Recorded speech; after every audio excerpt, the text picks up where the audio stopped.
नमस्कार। आज के इस वीडियो में आपका स्वागत है। आज हम पढ़ेंगे भारतीय राजनीति में 1967 के बाद की प्रमुख राजनीतिक घटनाएं, 10वीं सामाजिक विज्ञान।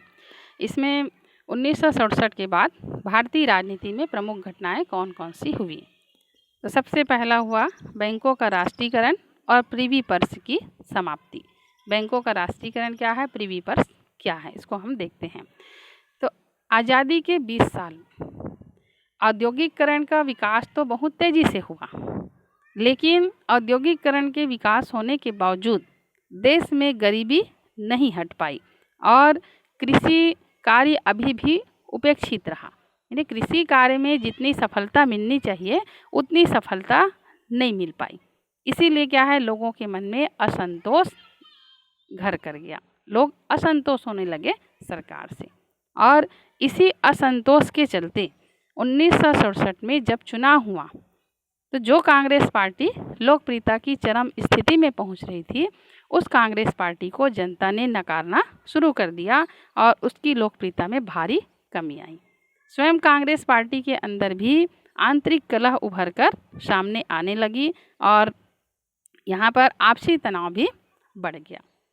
इसी आपसी तनाव को देखते हुए और कांग्रेस की लोकप्रियता को देखते हुए श्रीमती इंदिरा गांधी ने देश के विकास के लिए कुछ कदम उठाए, कुछ योजनाएं बनाई।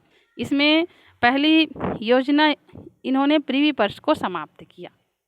प्रिवी पर्स क्या है, तो राजा महाराजाओं को जब भारत स्वतंत्र हुआ तो स्वतंत्रता के समय से भारत सरकार की ओर से जो अनुदान राशि दी जाती थी वो कहलाता था प्रिवी पर्स। जो हमारे देसी राजा महाराजा थे उनको भारत सरकार की ओर से हर महीना कुछ राशि दी जाती थी अनुदान के रूप में, ये कहलाता है प्रिवी पर्स। तो इंदिरा गांधी ने जो राजा महाराजाओं को अनुदान राशि दी जाती थी उसको समाप्त कर दिया, पहला काम किया। दूसरा है बैंकों का राष्ट्रीयकरण किया। यानी जो बैंक निजी थे इनको राष्ट्रीयकरण करना प्रारंभ कर दिया। राष्ट्रीयकरण मतलब सरकारी करना प्रारंभ कर दिया। सरकारीकरण करने का मुख्य उद्देश्य ये था कि बैंक यदि सरकारी होगा तो बैंक सरकार के हिसाब से काम करेगी और सरकार कृषि कार्य के लिए इन बैंकों का उपयोग करेगी, जिसमें जो सिंचित क्षेत्र है वहाँ के किसानों को सरकार ऋण देगी और ऋण देने का काम यही बैंक करेगी। फिर अनुदान देगी, उन्नत बीज, खाद और दवाओं के उपयोग से उत्पादन बढ़ाने की योजना बने और इस योजनाओं में जो भी पैसा लगेगा उसको इन बैंकों के माध्यम से सरकार जो है किसानों को ऋण के रूप में प्रदान करेगी। और जब ये इन सब बात होगा तो ये हरित क्रांति के नाम से प्रसिद्ध हुआ। यानी किसानों की उन्नत कृषि के लिए सरकार के द्वारा जो योजना चलाई गई और इस योजना से किसानों ने अपनी कृषि में अभूतपूर्व सफलता प्राप्त की, वही कहलाता है हरित क्रांति। तो इसमें बैंकों का राष्ट्रीयकरण करने का मुख्य मकसद यही था कि यदि बैंक प्राइवेट रहते तो सरकारी योजनाओं में जो भी नियम कानून होगा, काम होगा, उसको वो बैंक नहीं करते। इसीलिए सरकार इन बैंकों को अपने अधिकार क्षेत्र में लेकर के बैंकों का राष्ट्रीयकरण करना प्रारंभ कर दिया। ये इंदिरा गांधी के कार्यकाल में हुआ। अब इसी बीच देश में और कई महत्वपूर्ण घटनाएं हुई, जिसमें कांग्रेस का विभाजन।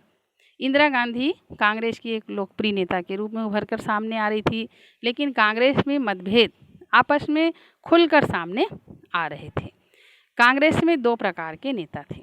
एक नेता वो थे जो गरीबी को हटाने के लिए क्रांतिकारी तरीके से तीव्र कदम उठाना चाहते थे और जो वामपंथी दल है इनकी ओर झुकाव था, और दूसरे इसका नेतृत्व इंदिरा गांधी कर रही थी। और दूसरे प्रकार के ऐसे लोग नेता थे जो संगठन के पुराने नेता थे और जो बीच के रास्ते पर चलना चाहते थे। यानी तीव्र कदम जो उठाया जा रहा था उसका वो विरोध करते थे। उनका कहना था कि धीरे धीरे गरीबी हटाने के लिए काम करना चाहिए। अब इसमें इंदिरा गांधी जो कदम उठा रही थी तो आम लोगों ने इंदिरा गांधी के द्वारा उठाए गए कदम का समर्थन करना शुरू कर दिया और अधिकांश बड़े नेता लेकिन इंदिरा गांधी से खुश नहीं थे। कांग्रेस में गुटबाजी खुल करके तब आई जब 1969 में राष्ट्रपति का चुनाव हुआ और कांग्रेस ने, जो पुराने नेता हैं, इन्होंने यह पार्टी के अधिकृत प्रत्याशी के रूप में नीलम संजीव रेड्डी का नाम दिया। दूसरी ओर वी गिरी ये विपक्षी पार्टी की ओर से थे। इंदिरा गांधी ने यहाँ पर कांग्रेस पार्टी के उम्मीदवार नीलम संजीव रेड्डी का विरोध करना प्रारंभ कर दिया और जो विपक्षी पार्टी लोग वी गिरी को उतारे थे उसका समर्थन करना प्रारंभ कर दिया। जब वोट डालने की पारी आई तो कांग्रेस के जितने भी सांसद थे, विधायक थे, इन लोगों ने वी गिरी के पक्ष में मतदान किया और पहली बार इतिहास में कांग्रेस समर्पित जो नीलम संजीव रेड्डी है, इनकी हार हो गई और वी गिरी जो है ये राष्ट्रपति के रूप में चुनाव जीत गए। इस घटना से कांग्रेस में विभाजन या आपसी जो कलह है ये खुलकर सामने आ गई और कांग्रेस में विभाजन होना तय हो गया। अब इसी बीच में इंदिरा गांधी के नेतृत्व वाली कांग्रेस और दूसरा है कामराज, ये इंदिरा गांधी के अपोजिट थे, भले ही कांग्रेस पार्टी के थे, तो ये दो भागों में कांग्रेस बट गई।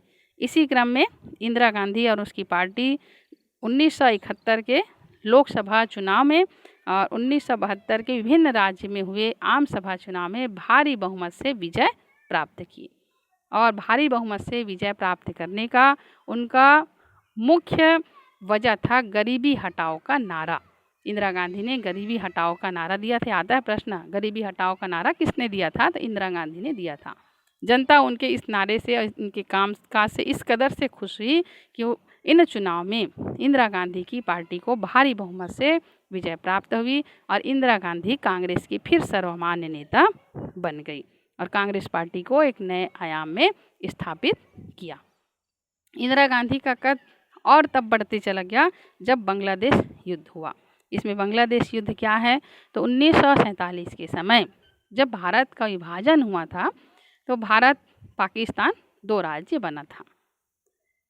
भारत पाकिस्तान दो राज्य बना था और पाकिस्तान का जो पूर्वी प्रांत है, जो भी वर्तमान में बांग्लादेश कहलाता है, वहाँ पर रहने वाले लोगों ने पाकिस्तानी सरकार के कामकाज से नाखुश होकर के विरोध करना शुरू कर दिया और शेख मुजीबुर रहमान के नेतृत्व में इन्होंने पाकिस्तानी सरकार के खिलाफ आंदोलन करना प्रारंभ कर दिया कि हमको अलग बांग्लादेश नामक नया राज्य बनाना है।